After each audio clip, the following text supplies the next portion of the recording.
दतिया उपचुनाव का तनाव बढ़ता जा रहा है। चुनाव हो और तनाव न बढ़े, ऐसा कैसे हो सकता है? ये तो होगा ही। दतिया में उपचुनाव का काउंटडाउन शुरू हो चुका है। नामांकन के फॉर्म खरीदे जा चुके हैं। जनता तैयार है और अब बस इंतजार है चुनाव की तारीख का। दतिया उपचुनाव से जुड़े कई बड़े अपडेट आज हम आपको बताने वाले हैं। शुरुआत 4 तस्वीरों से करूंगा। सबसे पहले इन 4 तस्वीरों को देखिए। अभी तक दतिया में न तो बीजेपी ने अपने प्रत्याशी का ऐलान किया है और न ही कांग्रेस ने, लेकिन बीजेपी की तरफ से नरोत्तम मिश्रा ने नामांकन फॉर्म खरीद लिया। और सूत्रों का तो यह भी कहना है कि बीजेपी की तरफ से नरोत्तम मिश्रा ही दावेदार होंगे। दूसरा बड़ा अपडेट यह कि कांग्रेस के अवधेश नायक ने भी नामांकन फॉर्म खरीद लिया। हालांकि कांग्रेस खेमे में अभी भी सस्पेंस बरकरार है। तीसरा बड़ा अपडेट यह है कि राजेंद्र भारती केस में गुरुवार को दिल्ली हाई कोर्ट में सुनवाई हुई। वहीं चौथा बड़ा अपडेट यह है कि आजाद समाज पार्टी के प्रत्याशी दामोदर यादव ने अपना नामांकन फॉर्म भर दिया। एक एक करके आपको चारों खबरों बता देता हूं। चारों खबरों की बात कर लेते हैं। सबसे पहले बात नरोत्तम मिश्रा की करेंगे। अभी तक पार्टी ने नरोत्तम मिश्रा के नाम का ऐलान नहीं किया, लेकिन उन्होंने नामांकन फॉर्म खरीद जरूर लिया है और चुनावी मैदान में भी कूद गए हैं, मोर्चा संभाल लिया। नरोत्तम मिश्रा अब तक 2 सभा कर चुके हैं। अपनी सभा में वो लोगों से माफी भी मांग रहे हैं। एक सभा में उन्होंने कहा कि मुझसे पहले जो गलती हुई उसके लिए क्षमा करें। मैं अपने आचार विचार में परिवर्तन लाया हूं। अगर आप मेरे घर आते हैं तो विश्वास रखिए मैं आपके साथ खड़ा रहूं। सुनिए नरोत्तम मिश्रा ने क्या कहा था। कोई भी गलती है हम सुधार करें।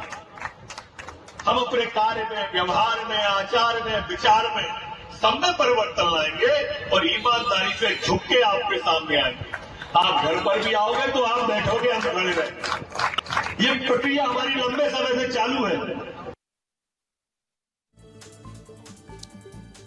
एक बार और सुनना चाहते हैं? चलिए सुनाइए। कोई भी गलती है हम सुधार करें। हम अपने कार्य में, व्यवहार में, आचार में, विचार में सब में परिवर्तन लाएंगे और ईमानदारी से झुक के आपके सामने आएंगे। आप घर पर भी आओगे तो आप बैठोगे, हम खड़े रहेंगे। ये प्रक्रिया हमारी लंबे समय से चालू है। चलिए, बीजेपी की तरफ से नरोत्तम मिश्रा ने पर्चा खरीदा है तो कांग्रेस की तरफ से अवधेश नायक ने भी नामांकन फॉर्म खरीद लिया है। लेकिन हैरानी की बात जानते हैं क्या है? कांग्रेस ने अभी तक उन्हें अपना प्रत्याशी घोषित नहीं किया और 2023 में जब चुनाव हुआ था तब भी उनका नाम रेस में था। लेकिन कांग्रेस ने राजेंद्र भारती को उम्मीदवार बना दिया और अवधेश नायक ने विस्तार रूप से खास बातचीत में कहा है कि उनका टिकट काटने के पीछे एक बड़ी साजिश हुई थी। अब बताइए, लड़ना बीजेपी से, लड़ कांग्रेस के अंदर से रहे। सुनिए।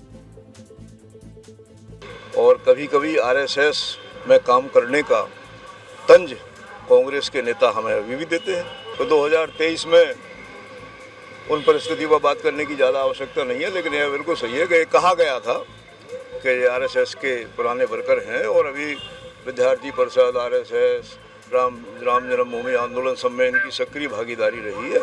वो एक कारण रहा टिकट कटने का। अब सबसे जरूरी बात क्या है? सबसे जरूरी बात यह है कि दतिया में इस बार फिर से मुकाबला त्रिकोणी होने वाला है। क्यों?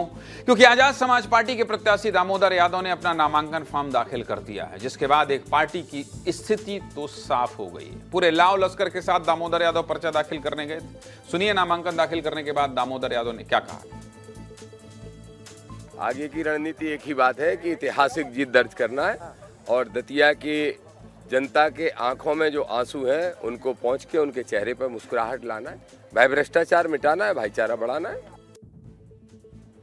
पिछले चुनाव में इसी सीट पर नरोत्तम मिश्रा कांग्रेस के राजेंद्र भारती से 7,000 वोटों से हार गए थे और जो कमी 2023 के चुनाव में रह गई थी उस कमी को नरोत्तम मिश्रा इस बार पूरा करना चाहते हैं। लेकिन अब इस चुनावी खेल में एक और ट्विस्ट आ गया। वो क्या है? दिल्ली हाई कोर्ट में गुरुवार को राजेंद्र भारती केस पे सुनवाई हुई और राजेंद्र भारती के वकील ने मांग की कि उनकी सजा पर स्टे लगा दिया जाए, जिसके बाद कोर्ट ने अपना फैसला सुरक्षित रख लिया और शुक्रवार यानी 10 जून को कोर्ट अपना फैसला सुनाएगी। और अगर राजेंद्र भारती को कोर्ट से राहत मिल गई तो वो भी इस चुनाव में नामांकन भर पाएंगे। चलिए, तीनों खेमों के समीकरण तो आपको बता दिया, लेकिन तीनों पार्टियों के समर्थक क्या कह रहे हैं वो भी आपको सुनवा देता हूं। सुनिए।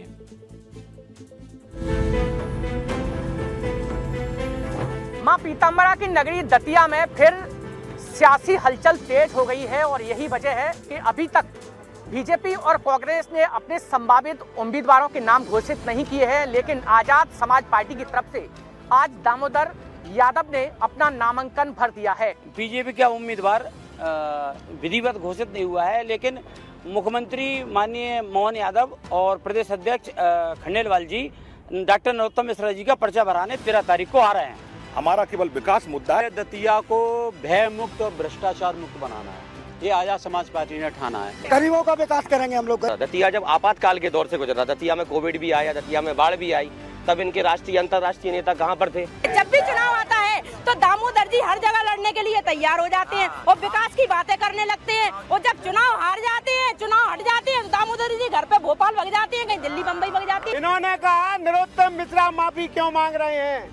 नरोत्तम मिश्रा भगवान नहीं है, जनता जनार्दन होती है, और जनार्दन से माफी मांगना भगवान से माफी मांगना।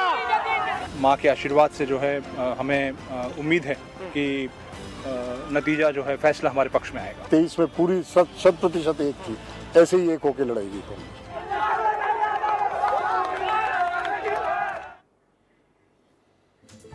सीधे मुद्दे की बात यह है कि जल्द ही बीजेपी और कांग्रेस की तरफ से प्रत्याशियों के नामों का ऐलान होने वाला है। अब देखना होगा कांग्रेस और बीजेपी किस पर दांव लगाती है।